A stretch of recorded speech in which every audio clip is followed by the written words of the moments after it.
Oui, bon, shalom, shalom. Oui, aujourd'hui, je vais parler de vraiment écouter la parole du Seigneur. Donc, écouter la parole du Seigneur parce que notre Seigneur, il est vraiment merveilleux. Confions-nous à notre Seigneur. Si notre Seigneur nous fait toujours du bien. On va dans Nombre 7, 89. On va lire la parole du Seigneur. Donc, Nombre, excusez-moi, j'ai du mal à trouver Nombre. Je peux vous aider avec la lecture alors? Oui, oui, oui, frère, oui. Nombre 89, Nombre 7, 89, c'est ça. oui. Ok, j'ai lu au nom du Seigneur. Hmm. Lorsque Moïse entrait dans la tente d'assignation pour parler avec l'Éternel, il attendait la voix qui lui parlait du haut du propiatoire placé sur l'arche du témoignage, entre les deux chérubins, et il parlait avec l'Éternel. Parole du Seigneur. Donc, on va encore prendre Job, après je vais continuer. On va prendre Job 33, 14. Dieu parle cependant tantôt d'une manière, tantôt d'une autre. On n'y prend point garde. Je voulais dire, le Seigneur, le Seigneur, notre Dieu est toujours là avec nous.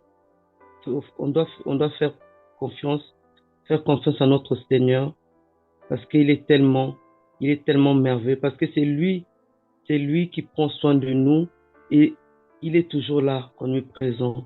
On doit ouvrir nos oreilles pour entendre vraiment la douce voix de notre Seigneur. Notre Seigneur qui nous parle, il est toujours bon, notre Seigneur. Faut qu'on apprenne, hein, faut qu'on apprenne vraiment à écouter Dieu. On apprenne vraiment à écouter Dieu parce que c'est lui notre ambassadeur, c'est lui notre Dieu, c'est lui le souverain. Il y a des choses, parfois, il nous parle, on ignore, on fait pas attention, mais il est toujours là avec nous. Hein. Il nous parle vraiment, on écoute la voix du Seigneur, on écoute, il faut qu'on fasse des choses que notre Seigneur veut. Comme ça, nous avancerons aussi dans notre Seigneur. On avancera aussi. Hein, on fera des choses, des bonnes choses. Hein. Lisons notre Bible, écoutons notre Seigneur. Parfois, il nous fait des bonnes. C'est toujours lui. Hein. C'est toujours lui, notre papa. Il est là, lui présent dans nos vies. Hein. Nos frères et sœurs, hein, vraiment ce matin, et vous écoutez vraiment la voix du Seigneur et vraiment l'amour de notre Dieu. Faisons confiance à notre Seigneur parce que c'est lui le souverain. Il est là, nous présent en nos vies. Il est toujours là. Parce que c'est grâce à lui qu'on est là. Hein. On ne peut pas imaginer, on ne peut pas dire non, nous on est né comme ça, de rien. C'est notre Seigneur qui a fait. Il a fait grâce. On a des oreilles, on a des mains. Hein. On a vraiment tout avec notre Seigneur. Hein. Il est omniprésent, qui nous donne toujours la force, l'énergie, toujours là pour toujours prier à lui, parler à lui, le nous faisons confiance à notre papa. Il est notre papa, hein? Il est tout pour nous. Donc, il est toujours là. Il nous parle souvent. Je voulais dire ce matin vraiment, que vraiment, on écoute vraiment la voix de notre Seigneur. Hein? On écoute sa voix, la voix qui nous guide de faire de bonnes choses, qui nous guide à la voix de notre Seigneur, qui nous guide. On peut, dans notre mariage, avec nos enfants, comment on doit être. Demandez toujours à notre Seigneur, parce que notre Seigneur il veut notre bien. Comment tu peux pas être bizarre. Comment parler, comment bien parler, hein?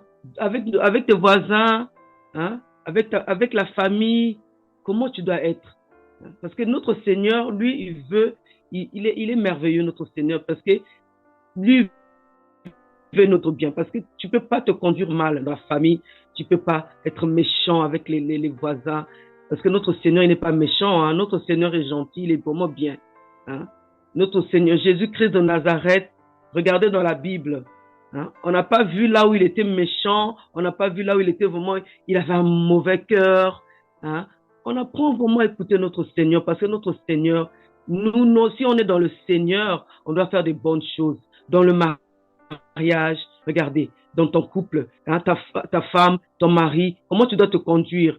Tu dois te conduire comme un enfant du Seigneur. Tu dois te conduire comme le Seigneur te veut, comme le Seigneur veut. Hein?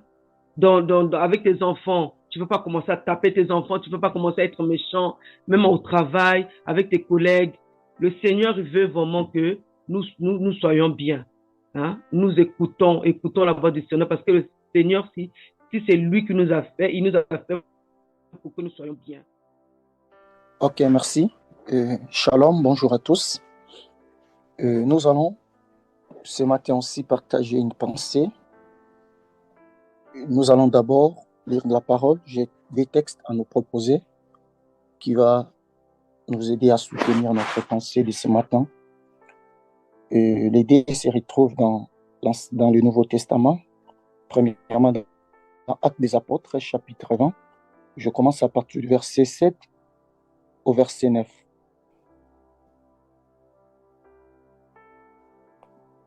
Le premier jour de la semaine, nous étions réunis pour rompre les pains.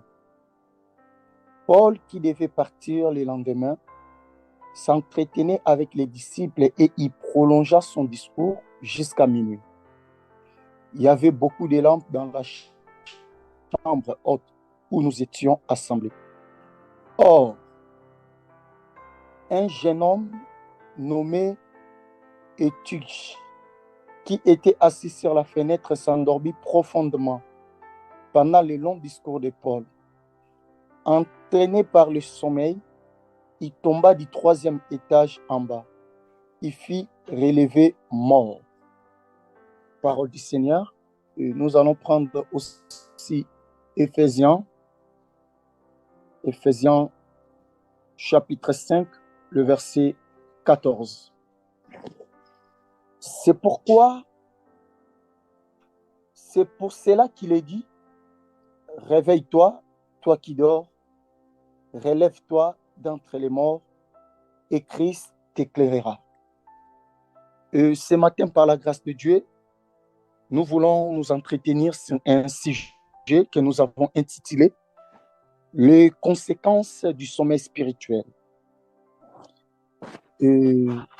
J'ai au moins deux ou trois points que je vais essayer de partager avec nous. Premièrement, je vais parler sur les causes du sommeil. Et je vais beaucoup plus m'appesantir sur la vie de ces jeunes hommes, Eutyche, que la Bible nous parle dans Actes des Apôtres. Et en étudiant sa vie, en lisant les Écritures par rapport à ce qui est relaté par rapport à sa vie, et nous allons tirer quelques traits par rapport à quelques causes qui peuvent nous entraîner dans un sommeil spirituel. Le sommeil, dans le cadre naturel, le sommeil est beaucoup plus conseillé. Donc même Dieu lui-même, c'est lui qui a institué cela, c'est lui qui a commencé d'abord à plonger l'homme dans un profond sommeil. Lorsque Dieu voulait créer la femme, la Bible nous dit que l'homme était plongé dans un profond sommeil. Et tout au long, en lisant la parole, nous voyons aussi beaucoup de traits qui nous parlent du sommeil. Les sommeils tels que de Jacob, les sommeils, les hommes comme Joseph qui a récit des visions dans les sommeils, Nabuchodonosor, le roi bien-aimé de Babylone, ainsi de suite. Nous voyons beaucoup de traces qui nous parlent du sommeil. Donc, dormir physiquement, ce n'est pas mauvais. Mais spirituellement, c'est très dangereux de nous retrouver dans cette position de sommeil spirituel. Voilà pourquoi nous voulons essayer par la grâce de Dieu de partager avec nous sur ces sujets. D'abord, premièrement, lorsque je méditais sur la vie de cet enfant, de ce jeune homme, la première des choses que j'ai remarqué qui a provoqué son sommeil spirituel, son sommeil, et que nous servons comme étant un signe de sommeil spirituel, c'était l'accombrement. Lorsque vous lisez, là où on vient de nous donner, dans Actes 20, 7 à 9, vous allez voir, la Bible nous parle que l'endroit où ces gens se réunissaient était très petit et encombré par des personnes, et l'endroit était saturé. Et pourquoi je parle de l'encombrement? Parce que lorsque on est plongé dans beaucoup des activités. On est partout à la fois. On fait tout à la fois. On n'a plus d'espace, bien-aimé, pour nous recueillir dans la présence de l'Éternel. Ça peut, bien-aimé, nous entraîner dans ce sommeil spirituel. Et regardez, ce qui a beaucoup plus capté mon attention, ce n'est pas n'importe quel prédicateur qui parlait. C'était Paul qui avait pris la parole. Ce n'est pas n'importe qui. C'est un homme.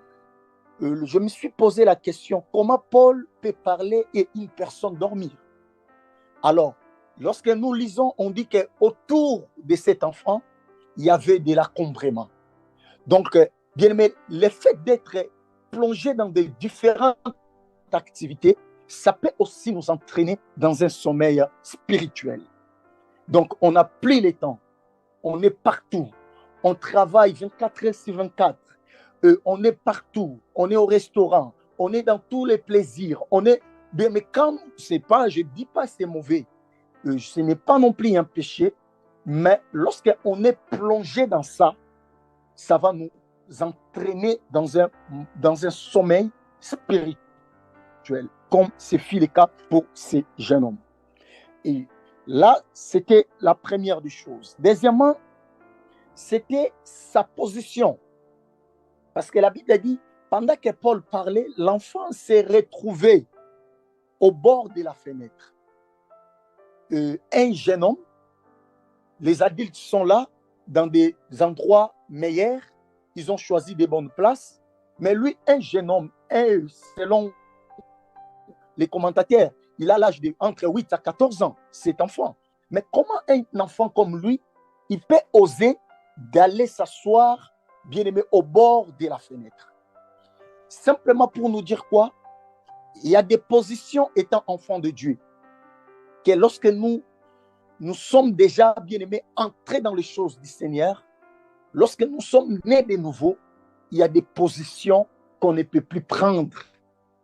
Mais sinon, ça risque de nous entraîner dans un sommeil spirituel. Et l'autre cause qui a causé le sommeil spirituel dans la vie de ces jeunes hommes, c'était dû à cause de sa position. Je ne sais pas quelle est la position actuelle que tu occupes, bien aimé, dans ta vie.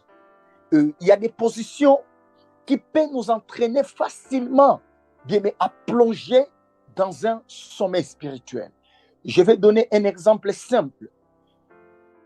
Étant chrétien né de nouveau, et tu trouves un travail, on t'engage dans une boîte de nuit, tu vas commencer à travailler là-bas. Nous voyons que c'est une position qui nous met déjà dans, qui va nous pousser avec le temps, bien aimé, à plonger dans un profond sommeil spirituel, parce qu'on risque, bien aimé, de commencer à vivre la même réalité que nous voyons, parce que ce que nous voyons, ça impacte notre spiritualité. Et cet enfant, c'était dit à cause de sa position, bien aimé, qui s'est retrouvé dans ce chaos, bien aimé, qui a provoqué la perte de sa vie. Et l'autre chose qui peut causer le sommeil spirituel, avant de nous donner quelques conséquences, c'est l'immaturité. On nous parle d'un jeune homme.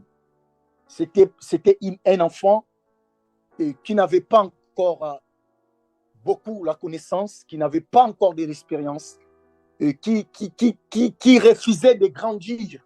Et lorsque nous aussi, étant enfants de Dieu, nous refusons de croître dans le Seigneur. Nous refusons, bien aimé, de grandir dans le Seigneur. Bien aimé, l'état de l'immaturité, ça peut nous plonger dans un profond sommeil. Bien aimé, voilà pourquoi il est important que nous puissions grandir dans le Seigneur. Parce que la maturité, bien aimé, ça nous permet, bien aimé, d'éviter les sommeils spirituels dans notre vie. Cet enfant, il était encore enfant. Voilà pourquoi, bien aimé, il a été plongé dans ce sommeil spirituel. L'autre chose qui peut nous entraîner dans le sommeil spirituel, c'est la perte d'intérêt pour les choses spirituelles. Et lorsque nous sommes en train de remarquer dans notre vie, on n'a plus d'intérêt pour les choses spirituelles commencent à passer après autre chose dans notre vie. mais ça peut nous entraîner aussi dans un profond sommeil, comme ce fut le cas de cet enfant.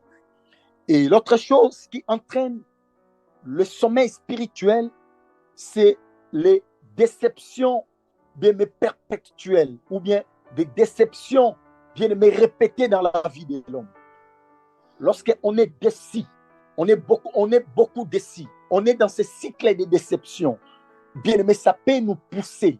Lorsque l'église te déçoit, le pasteur te déçoit, bien aimé, tes amis chrétiens te déçoivent, bien aimé, lorsque tu vis dans cet environnement de déception, bien aimé, ça peut te paralyser et ça peut amener une personne, bien aimée, à plonger dans un sommeil spirituel.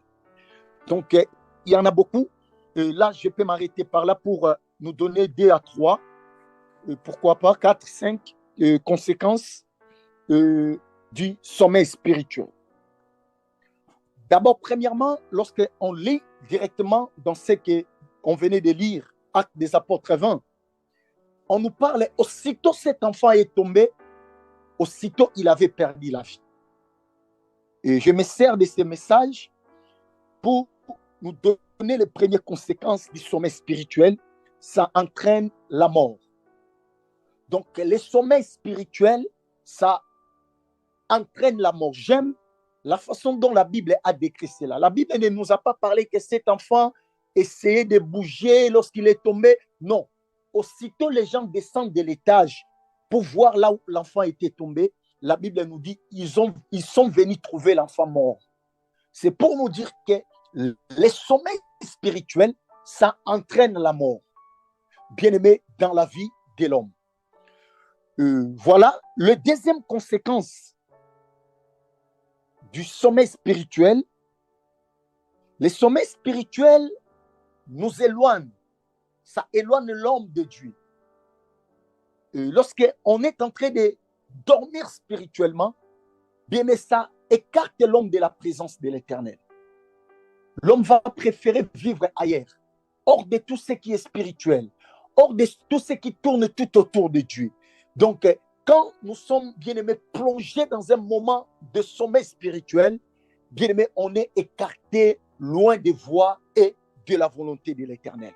Voilà pourquoi il est important, bien aimé, de veiller. Là, on lisait dans Éphésiens chapitre 4, le verset 14. La Bible, là, c'est toujours Paul qui parle.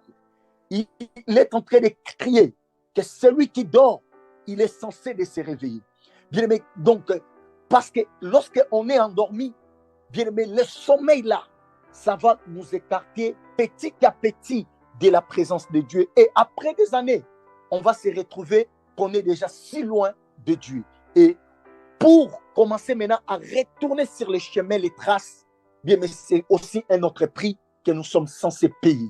Donc voilà pourquoi il est important à chaque instant de se contrôler, de faire des évaluations personnelles, de là où nous sommes avec Dieu, là où on a commencé avec Dieu. Quelles sont les choses que la légèreté a commencé déjà à prendre la place? Quels sont des domaines de la vie spirituelle qu'on a commencé déjà à négliger petit à petit dans notre vie? Parce que le sommeil, même naturellement, ça commence petit à petit. Ça commence d'abord à affaiblir l'homme. Et en t'affaiblissant, tu peux essayer de résister. Lorsque tu essayes de te laisser emporter, c'est par là que tout est parti. Et tu vas te rendre compte que tu es loin de l'Éternel. Peut-être tu étais serviteur, tu étais servante de Dieu. Mais c'est toi maintenant qu'on te retrouve dans les choses qu'un jour, bien, mais tu parlais, tu interdisais aux hommes de se retrouver dans ces choses. Et à cause du sommeil spirituel, le sommeil spirituel, ça peut nous écarter de la présence de l'Éternel. L'autre chose, le sommeil spirituel donne au diable le contrôle de notre vie. Donc, un homme qui dort spirituellement, c'est le cas de Samson. Lorsqu'il était endormi, et Dalila, que je donne l'image du diable, avait le contrôle de sa vie. C'est pareil aussi avec nous. Lorsque nous sommes plongés dans un moment de sommeil spirituel, puis nous laissons le contrôle de notre vie sous l'influence de l'ennemi. Le diable peut décider de quoi faire avec notre vie, de quoi faire avec notre existence. Le diable peut nous détruire fatalement. Bien, mais le diable peut briser toute chose dans notre destinée, bien, mais à cause de ce que nous appelons par sommeil spirituel. Donc, pour ne pas monopoliser la parole, je crois que je peux m'arrêter par ces troisième points par rapport à ces messages. Donc, que le Seigneur nous accorde la grâce de s'examiner en nous-mêmes, de voir là où nous sommes tombés, que nous puissions nous relever, afin que nous continuions notre chemin. Car la Bible dit, le juste tombe 7 fois, le Seigneur le relève. Que le Seigneur nous relève là où on était tombé, pour que nous puissions continuer notre course. Que le Seigneur nous bénisse et que le Seigneur bénisse sa parole. Merci. Ok, shalom, shalom. Donc moi, je vais partager sur Luc 6, verset 46. Alors pourquoi ce verset? Parce que j'ai entendu ma sœur, j'ai entendu mon bien-aimé. Donc ça m'a beaucoup fait du bien. Et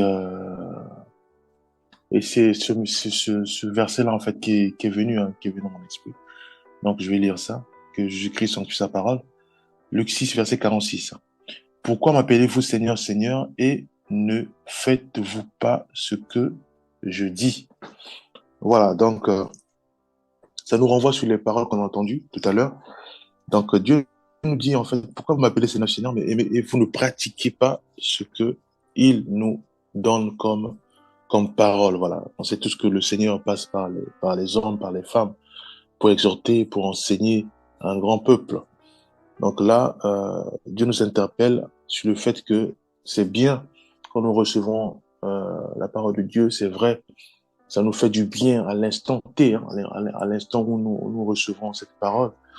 Et je sais aussi que après, nous allons rentrer dans cette histoire des 4 terres, hein, de la sémence, où on parle que la parole est sémée, soit au niveau des épines, au niveau là. Donc, nous devons maintenant prier, Seigneur, c'est vrai, cette parole nous fait du bien à l'instant T, puisqu'on vient de l'écouter, ça nous fait du bien. Maintenant, aide-nous à garder cette parole en nous, aide-nous à ce que cette parole puisse germer en nous, produire des fruits. Et c'est quoi produire des fruits? C'est-à-dire que nous mettons cela en pratique de manière à ne plus sombrer dans le sommeil spirituel, à ne plus vraiment être encombré dans toutes sortes d'activités qui nous poussent encore de plus belle au sommeil spirituel. Voilà. Que le Seigneur nous fasse grâce de réaliser qu'il est bon, il est juste, il est avec nous, il est à côté de nous. Malgré nos détresses, malgré nos difficultés, il est là. Nous devons simplement nous appuyer sur lui, dans la prière, bien sûr. Et voilà. Donc, l'idée, c'est ça. Donc, c'est vraiment de réaliser que Dieu nous parle aussi. Dieu dit, pourquoi vous m'appelez Seigneur, Seigneur, et vous ne faites pas ce que je vous dis? Voilà. Donc, nous devons prier, Seigneur, aide-nous vraiment à faire ce que toi, tu nous donnes comme instruction, comme exhortation. Voilà. Comme conseil, comme enseignement. Que nous puissions vraiment mettre cela en pratique, nous puissions vraiment garder cela, au moins, voilà, garder cela constamment, en permanence. Parce qu'effectivement, il y a des fois qu'on peut recevoir la parole de Dieu aujourd'hui. Demain, si on nous pose la même question, mais hier, qu'est-ce qu'on a reçu comme exhortation, comme enseignement? On oublie. Voilà, donc on ressemble, effectivement, là maintenant, on doit s'identifier. On est où? Est-ce qu'on est on ressemble aux bien-aimés qui ont reçu la semence. Voilà, la semence est tombée au niveau des épines, au niveau des cailloux, on ne sait plus. Voilà, nous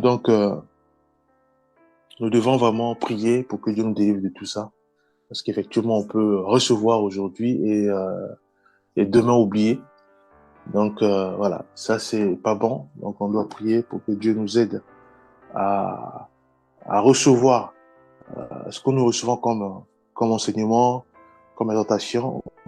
Nous devons le recevoir avec joie, voilà, sans opposition, voilà. Donc recevoir la parole de Dieu avec joie, sans créer des barrières. Non, on reçoit la parole de Dieu Et après, nous devons prier pour que Dieu, maintenant, nous aide à l'intégrer en nous, parce que la parole de Dieu, c'est pas facile.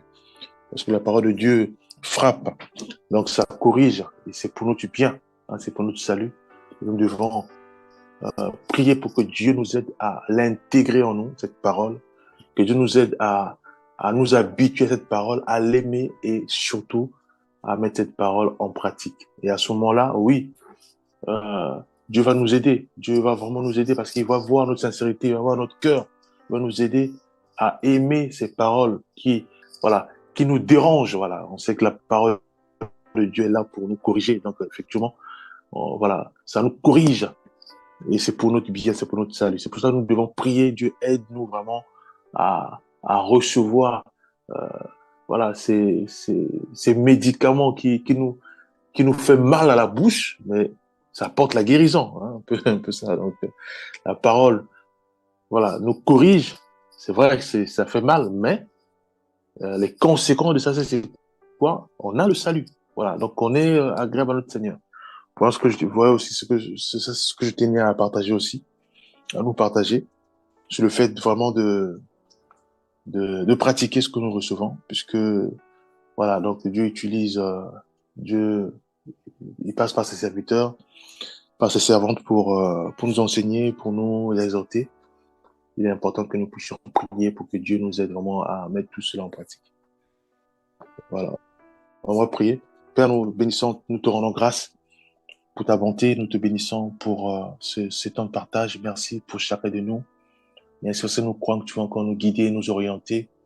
Nous croyons que Père, tu vas encore nous rappeler ces paroles par ton Esprit Saint. Au nom puissant de Jésus-Christ, nous avons ainsi prié. Amen.